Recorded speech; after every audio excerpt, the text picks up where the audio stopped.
Sisi kama vijana kwa miaka 5 ya Ojamong tumedhulumiwa sana.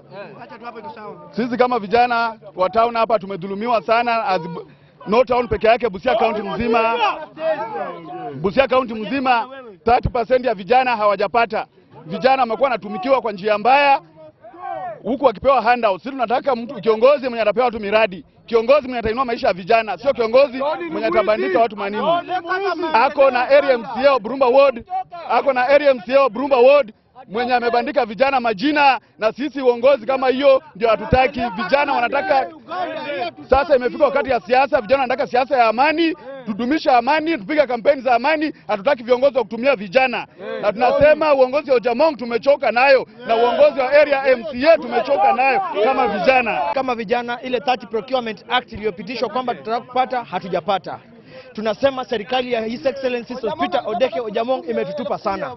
Sisi tungependa yeye kama mtu mjanja angejua jinsi ya kufanya na vijana kazi, lakini sasa muda umefanya kumpa kisogo. Sisi tunaomba kwamba MCAs kama Mr. Tony Onyango Opondo wa Burumba Ward ambaye ameenjoy vijana, na other MCAs wengine wenye wako ndani ya County Assembly wenye wamekuwa kimsupport mzee kwa kutunyanyasa sisi kama vijana, tunaomba warejeshe nyumbani mapema sana saa 2.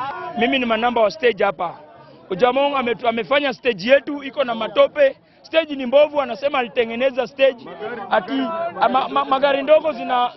magari ndogo zinalipa shilingi 80, ilikuwa 50. Sasa hiyo zinalipa 80 kuingia na kutoka mara 2 hapa Busia. Mimi kama manamba ya stage hii, mimi nasema Ojamong anasema ametengeneza stage hii. Hii stage yetu wametengeneza na milioni 10 mkiangalia, lakini stage yetu iko na mashimo.